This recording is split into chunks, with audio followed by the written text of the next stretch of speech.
Hello friends, welcome জানাচ্ছি আমার YouTube চ্যানেলে সবাইকে। চলে এসেছি আপনাদের জন্য আরও একটা নতুন ভিডিও নিয়ে। তো আজকের হচ্ছে 24 তারিখ এবং আজকের থেকে শুরু হয়ে গেছে কিন্তু অটো আপগ্রেডেশনস। শুধুমাত্র আজকের এই ভিডিওটাতে অটো আপগ্রেডেশনসের আপডেটটাই দিচ্ছি না, তার সাথে মপআপের আপডেটটাও দিয়ে দিচ্ছি। অর্থাৎ যে সমস্ত স্টুডেন্টসরা এখনও অবধি আবেদন করে উঠতে পারেনি বা যে সমস্ত স্টুডেন্টসদের অটো আপগ্রেডেশনসের পরবর্তীতেও পছন্দের কলেজ পেল না, তাদের জন্য তো অপশান রয়েছে মপআপ রাউন্ড। কবে কি শুরু হচ্ছে, কি আপডেট, টোটাল পুরোটা শেয়ার করে দিচ্ছি। যা নতুন এসেছেন তাদের রিকোয়েস্ট করলাম প্লিজ সাবস্ক্রাইব করবেন, সঙ্গে থাকবেন সমস্ত আপডেটগুলো পাওয়ার জন্য। তো আজকের হচ্ছে 24 তারিখ, আজকের থেকে অটো আপগ্রেডেশন শুরু হচ্ছে 24 to 28। এর মানে কি, যে সমস্ত স্টুডেন্টসরা আজকে ধরুন 5 নম্বর কলেজ চান্স পেয়েছিল এবং তারা 5 নম্বর কলেজে ভর্তি হয়েছিল কিন্তু অটো আপগ্রেডেশনসকে ইয়েস করে রেখেছিল, তারা চাইছে 1 বা 2 নম্বর কলেজে চান্স পাবো আমি, তার আশায় তারা রয়েছে, তাদের জন্য আজকে এটা খুব ইম্পর্টেন্ট। এবং যে সমস্ত স্টুডেন্টসরা এখন অবধি কোনো কলেজে চান্স পায়নি তাদের জন্যও কিন্তু অটো আপগ্রেডেশনসটা খুব ইম্পর্টেন্ট।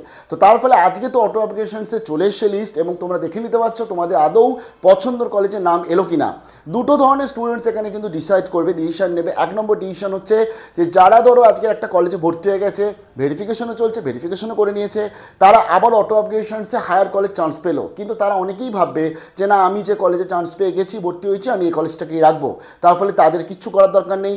যে সমস্ত স্টুডেন্টসরা আজকে অটো আপগ্রেডেশনসের পরবর্তী হায়ার কলেজ চান্স পেয়েছে, 5 নম্বর থেকে ধরো 1 নম্বরটা চান্স পেয়ে গেলে, তাহলে তারা কি করবে, তারা সুইচ করবে। অর্থাৎ সেই ক্ষেত্রে তারা কিন্তু তাদের যে টাকাটা পেমেন্ট করে রেখেছিল সেই টাকাটাই তাদের সুইচ করে 1 নম্বর বা 2 নম্বর কলেজকে নিয়ে যাবে এবং তার ফলে তারা কিন্তু তখন ওই যে 5 নম্বর কলেজে ভর্তি হয়ে রয়েছে সেই 5 নম্বর কলেজে ভর্তিটা ক্যান্সেল হয়ে গেল এবং 1 কি 2 নম্বর কলেজে তারা কিন্তু তখন চান্সটা পেয়ে গেল।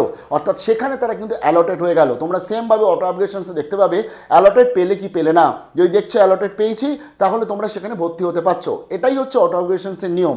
এবার একটা ব্যাপার হচ্ছে, এই অটো আপগ্রেডেশনস তো 24 to 28 তারিখ অবধি চলবে এবং ভেরিফিকেশনও হয়ে যাচ্ছে অলরেডি। অনেক কলেজের তরফ থেকে ভেরিফিকেশন প্রায় কমপ্লিটের পথে। তো এর পরবর্তী রাউন্ড আসতে চলেছে, সেটা হচ্ছে মপআপ রাউন্ড। মপআপ রাউন্ড মানে হচ্ছে যে সমস্ত স্টুডেন্টসরা এখন অবধি কোনো কলেজে আবেদন করে উঠতে পারেনি, অর্থাৎ যারা সেই সময় কোনো ইনফরমেশন পায়নি, তাদের জন্য ফ্রেশ অ্যাপ্লিকেশন তারা করতে পারবে। অর্থাৎ নতুনভাবে তোমরা আবার আবেদন করতে পারবে 8 তারিখ থেকে 17 তারিখ আগস্ট মাসে। যে সমস্ত স্টুডেন্টসরা আজকে ধরো অটো আপগ্রেডেশনস বা ফার্স্ট রাউন্ড অ্যাডমিশন বা অটো আপগ্রেডেশনসের পরবর্তীতেও একটা পছন্দের কলেজ পেলে না, তাদের জন্যও কিন্তু মপআপ রাউন্ড রয়েছে। সেখানে তোমরা মপআপ রাউন্ডে কিন্তু বসতে পারবে। আর একটা কোশ্চেন যেটা হচ্ছে, আমি ধরো আজকে ফার্স্ট অ্যাডমিশনে লিস্টে নাম এসেছিল, আমি ভর্তি হয়ে গেছি, কিন্তু আমি অটো আপগ্রেডেশনসও ভালো কলেজ পেলাম না, আমি মপআপের জন্য ওয়েট করতে চাই। তো তোমরা নিশ্চয়ই ওয়েট করতে পারবে। তোমরা ফার্স্ট রাউন্ডে অ্যাডমিশন নিয়ে নিয়েছো, পরবর্তী 8 থেকে 17 যখন মপআপের রাউন্ড চলবে তখন কিন্তু তোমরা অ্যাডমিশনের জন্য আবার মপআপে অ্যাপ্লাই করবে এবং তখন যদি দেখছো যে তোমরা তোমাদের পছন্দের কলেজ যাচ্ছ, তোমরা সুইচ করতে পারবে অথবা তোমরা টাকাটা তো রিফান্ডের জন্য আবেদন করতে পারবে। তার ফলে মপআপ রাউন্ড শুরু হচ্ছে 8 থেকে 17। এটাই লাস্ট সুযোগ। যারা এখন অবধি কোনো কলেজে আবেদন করে উঠতে পারেনি বা এখন অবধি যাদের কোনো কলেজে নাম ওঠেনি, তারা মপআপ রাউন্ডে অতি অবশ্যই পার্টিসিপেট করবে। চান্স সবাই পেয়ে যাবে। এর কারণ হচ্ছে 9.5 লাখ সিট আছে, মাত্র 5 লাখ আবেদন হয়েছে। এমনিতেই 4 লাখের কম সিট, বেশি সিট ধরতে গেলে আবেদন হয়নি। তো সেই 4 লাখ সিট প্লাস মপআপ, আমরা অটো আপগ্রেডেশনসের পরে একটা ভ্যাকেন্ট সিট পাবো, সেটাও কিন্তু মপআপে অ্যাড আপ হবে।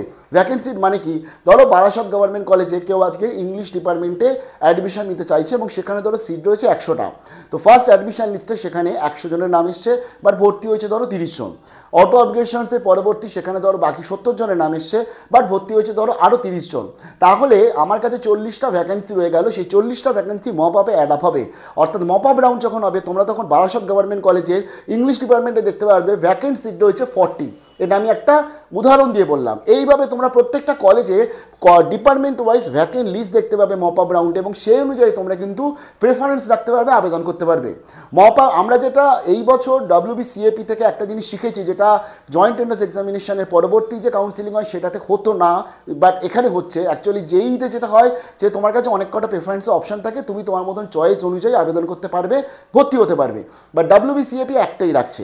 তো তার জন্য মপআপের যখন তোমরা আজকের আবেদন করবে, সেখানে সবথেকে ইম্পর্টেন্ট জিনিস যেটা হচ্ছে top of the top college, best of the best college, সেটাকেই 1 নম্বর সবসময় রাখবে।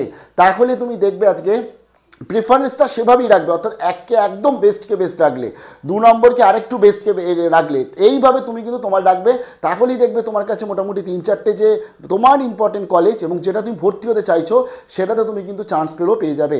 তার ফলে এরকমভাবে মাথায় রাখবে, 5টা কলেজের মধ্যে মাথায় রাখো এবং নিজে ডিসিশন নিয়ে নাও, এই কলেজটাতেই আমি ভর্তি হতে চাই, তাহলে সেই কলেজটাকেই তুমি 1 নম্বর কলেজে রেখে দাও। যদি চান্স পেয়ে যাও তাহলে তো বিশাল বড় ভালো খবর। তো তার জন্যই আজকের থেকে শুরু হচ্ছে অটো আপগ্রেডেশনস। তোমরা জাস্ট কী করবে, তোমাদের জাস্ট লগ ইন করবে, লগ ইন করে দেখতে পাবে অ্যালোটেড হলে কিনা। যদি অ্যালোটেড হচ্ছ তাহলে তোমরা জাস্ট সুইচ করে যাবে।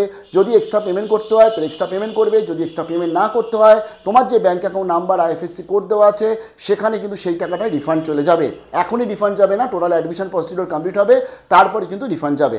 আর তারপরে আসছে অটো মপ আপ রাউন্ড 8 থেকে 17, মপ আপের পরেও কিন্তু আর প্রেফারেন্স দেবে এরা, সেটাও লাস্ট সুযোগ থাকবে। তো ভালো থাকবে সবাই। কেমন কার কী হলো, কে কী কোন কলেজে ভর্তি হলো কমেন্ট সেকশনে অতি অবশ্যই জানিও। পরবর্তী আরও একটা আপডেট নিয়ে আসছি। Stay tuned with RG tech. ভালো থাকবে, বেস্ট অফ লাক।